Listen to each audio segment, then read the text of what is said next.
चलिए, तो पिछली क्लास में आप लोगों ने रूल नंबर 5 तक कवर अप किया था ना। 5 रूल्स कंप्लीट हो गए थे और रूल नंबर 6 आज देखना है। और रूल नंबर 6 में क्या है जरा समझिएगा। जब कोई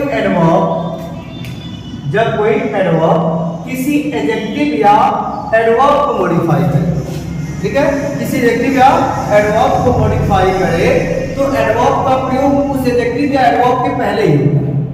जैसे मैंने कह दिया,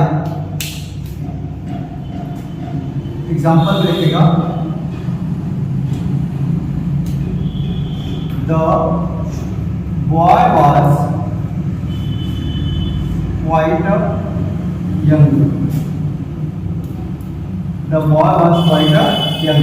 तो डियर स्टूडेंट, ये यंग क्या है?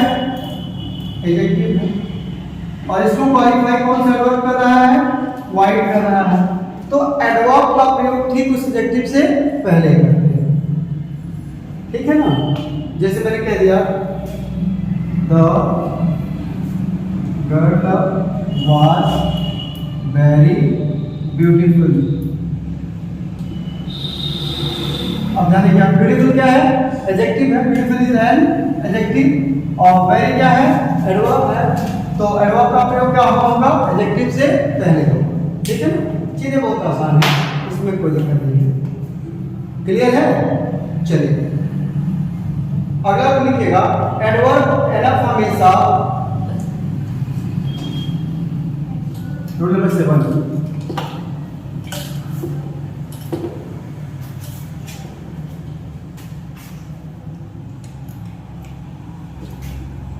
एडवर्ब एनफ हमेशा, एडवर्ब एनफ हमेशा उस एडजेक्टिव या एडवर्ब के बाद प्रयुक्त होता है, उस एडजेक्टिव या एडवर्ब के बाद प्रयुक्त होता है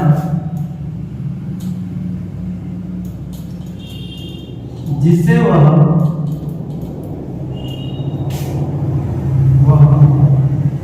मॉडिफाई करता है।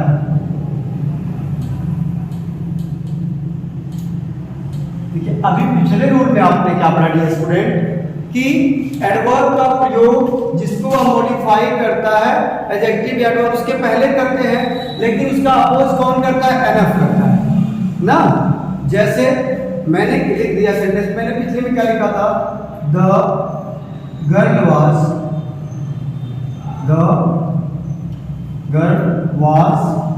वेरी ब्यूटीफुल लिखा था, तो मैंने लिख दिया कि the girl was enough beautiful. The girl was enough beautiful कैसा सेंटेंस है? इनकरेक्ट है। क्यों इनकरेक्ट है? क्योंकि यह किसको क्वालिफाई कर रहा है? ब्यूटीफुल को। तो एनफ के लिए क्या रूल है कि एनफ का प्रयोग ना उस एडजेक्टिव के बाद होना चाहिए, उस एडवर्ब के बाद होना चाहिए। तो सही सेंटेंस क्या होगा? The girl was beautiful enough. The girl was beautiful enough. ये कैसा है? Correct.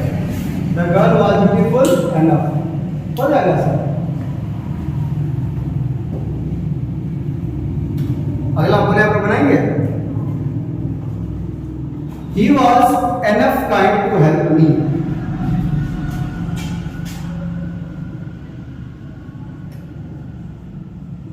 He was enough kind to help me. Dear student, it is also an incorrect sentence. क्यों इनकरेक्ट है? क्योंकि काइंड क्या है? एडजेक्टिव है। काइंड क्या है? एडजेक्टिव है और उसको कौन क्वालिफाई कर रहा है? एनफ। तो आप जानते हैं ना कि जो एडवर्ब है एनफ, यह जिसको क्वालिफाई कर रहा है उसके बाद किसको क्वालिफाई कर रहा है? काइंड को। तो क्या जाएगा? He was kind enough to help me, बन जाएगा ना, he was kind enough to help me. एक आधा बनेगा, बोला आपको बनेगा, लिखिए I ran enough faster, I ran enough faster to overtake her, I ran enough faster to overtake her, बन जाएगा, I ran enough fast to overtake her, क्या बन जाएगा, I ran fast enough to overtake her. बन जाएगा ना, I ran enough fast to overtake her, incorrect है, correct कैसे होगा, I ran fast enough to overtake her, आ जाएगा ऐसा ना, इस रूल में कोई प्रॉब्लम नहीं है ना, बहुत महत्वपूर्ण रूल है, बोर्ड परीक्षा बार बार एनफ को पूछता है, और आपको लगेगा गलत भी नहीं है, क्योंकि रूल अगर आप नहीं लर्न करके जाएंगे ना, और कंफ्यूजन हो सकता है, क्यों कंफ्यूजन हो सकता है कि अभी आपने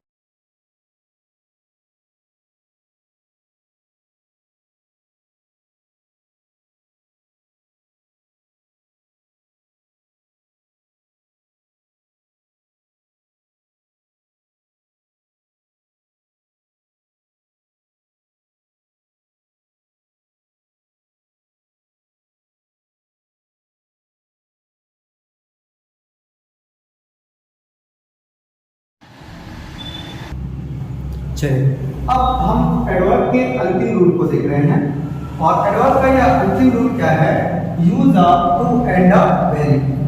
अब ये स्टूडेंट समझना क्या है, टू और वेरी में माइनर सा डिफरेंट है, और लेकिन अर्थ जब आप कन्वे करेंगे तो बहुत ही बड़ा फर्क है। टू का अर्थ होता है बियॉन्ड द प्रॉपर लिमिट, मतलब क्या लिमिट से ज्यादा। इसका प्रयोग अनप्लीजेंट थिंग्स के लिए करते हैं, अवांछनीय चीजों के लिए। जैसे कह दिया कि आज गर्मी बहुत ही ज्यादा है, ठीक है ना, it is too hot today, it is too hot today. क्या गर्मी प्लीजेंट है? नहीं है, एक लिमिट में होती तो प्लीजेंट होती, लेकिन जब बियॉन्ड द प्रॉपर लिमिट है तो it means it is an unpleasant thing. जैसे कह दिया गया कि आज बहुत ही ज्यादा ठंडक है, मतलब क्या, आज से कोल्ड तो क्या बियॉन्ड द प्रॉपर लिमिट है, ठीक है। तो जब बियॉन्ड द प्रॉपर लिमिट हो तो वहां पर किसका प्रयोग करेंगे, टू का। और सबसे बड़ी जानने वाली बात क्या है, ये निगेटिव सेंस देता है ना, ये कैसा सेंस देता है, निगेटिव सेंस देता है। मतलब कि आज बहुत गर्मी है, इसको हम कह सकते हैं आज इतनी गर्मी है कि जितनी नहीं होनी चाहिए, जितनी नहीं होनी चाहिए, ठीक है। तो टू का अर्थ अवांछनीय चीजों के लिए करते हैं। दूसरी बात क्या है, निगेटिव सेंस देता है, निगेटिव अर्थ देता है। वही वेरी का अर्थ बहुत होता है, और सिंपल अर्थ में बहुत के इस अर्थ को रिप्रेजेंट करने के लिए किसका प्रयोग करते हैं, वेरी का। जैसे कहिए the flower is very beautiful, the flower is a very beautiful. लेकिन हम ये नहीं कह सकते कि the flower is too beautiful, the flower is a too beautiful नहीं कर सकते, क्योंकि आपने देखा ना कि टू का प्रयोग अनवांटेड अनप्लीजेंट चीजों के लिए करते हैं। तो ब्यूटीफुलनेस क्या होता है, अनप्लीजेंट तो है नहीं, अट्रैक्टिव होती है ना, प्लीजेंट होती है ना। तो टू वेरी का टू का प्रयोग कभी नहीं कर सकते, वेरी का टू का प्रयोग हम कभी नहीं कर सकते। तो जरा एग्जांपल के माध्यम से समझिएगा। हमने लिख दिया the flower is too beautiful, एक एग्जांपल हमने बोर्ड पे लिख दिया, the flower is too beautiful। इसका अर्थ क्या है समझिएगा, ये करेक्ट है, नहीं करेक्ट। क्यों? क्योंकि ब्यूटीफुल वर्ड है, ये प्लीजेंट थिंग्स को दिखाता है, ठीक है ना। तो हम क्या कह सकते हैं, the flower is very beautiful. सही क्या होगा, flower is a very beautiful, the flower is very beautiful, ठीक है ना, the flower is very beautiful। बातें क्लियर हो रही है ना। अब क्यों ऐसा हुआ, क्योंकि सुंदरता क्या प्लीजेंट चीज है, तो प्लीजेंट के लिए हम क्या टू का प्रयोग नहीं कर सकते। टू का प्रयोग हम कहाँ कर सकते हैं, जब निगेटिव सेंस देना हो, आप लोग ट्रांसफॉर्मेशन जब पढ़ेंगे तो पाएंगे जैसे लिखा रहेगा he is too old to run.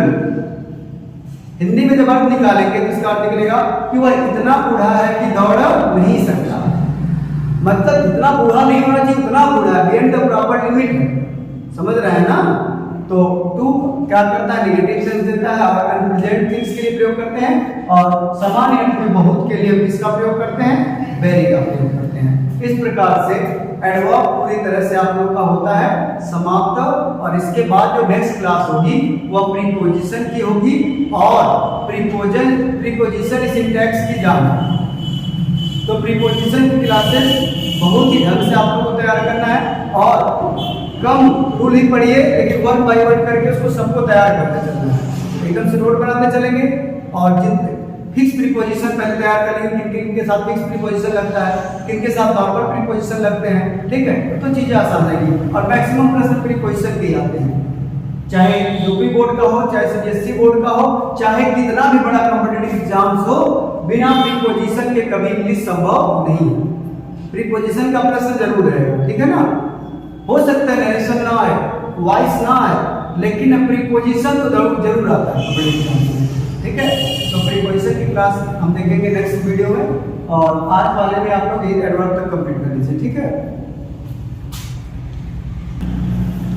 तो आइए एडवर्ब के कुछ एक्सरसाइज को देख लेते हैं, ठीक है? एक्सरसाइज में 5 एक्सरसाइज अपने बोर्ड पे ऑलरेडी लिखे हुए हैं, इसको बता देते हैं। चलिए, तो सबसे पहला क्या है, he will return home, he soon will return home। हमने नियम क्या लिखवाया था कि कुछ ऐसे एडवर्ब्स ऑफ टाइम होते हैं जब उनका ऑब्जेक्ट दिया गया होता है, ट्रांजिटिव वर्ब होती हैं, तो उस एडवर्ब ऑफ टाइम का प्रयोग हम क्या करते हैं, उस ऑब्जेक्ट के बाद करते हैं। तो सही सेंटेंस क्या हो जाएगा, क्या होगा, he will return home, उसके बाद क्या, soon, क्या आ जाएगा, correct. The news is very good to be true। अभी मैंने बताया अनप्लीजेंट थिंग्स के लिए किसका प्रयोग करते हैं, टू का, या जो बियॉन्ड द प्रॉपर लिमिट उसके लिए किसका प्रयोग करते हैं, टू का। तो क्या करेंगे, The news is too good to be true, ठीक है? तीसरा क्या है, I have been there last year twice. अब देखिए एक साथ दो घटो, गलत है। सबसे पहले लास्ट ईयर, उसके बाद क्या, I have been there twice, क्या आ जाएगा, सही। अब देखिए never he had committed a mistake. सबसे पहले क्या, सब्जेक्ट रखते हैं, नेवर पहले रख नहीं सकते, उसके बाद हेल्पिंग वर्ब रखेंगे, उसके बाद रख सकते हैं। तो क्या, he had never committed a mistake, ठीक है? इसके बाद बस ऐसे ही I have never met a such a fellow, क्या हो जाएगा, I have never met such a fellow, ठीक है? कैसा है, करेक्ट। तो इस प्रकार से 5 एक्सरसाइज हो गई जो कि बोर्ड परीक्षा में आप लोग पूछी गई है, ठीक है? इसको आप लोग देख लीजिएगा, बस एक रफ आइडिया आपको होना चाहिए ना कि कैसे आप इसको परीक्षा में हल करेंगे, ठीक है ना? और रूल्स अगर आपको तैयार है तो आपको कोई प्रॉब्लम नहीं होगी, और इसमें रूल्स भी कम है, 8 रूल है सब मिला करके, तो 8 रूल्स है। अगर आप इसको अच्छे से तैयार कर लेते हो तो आपको कोई प्रॉब्लम नहीं होगी, ठीक है ना?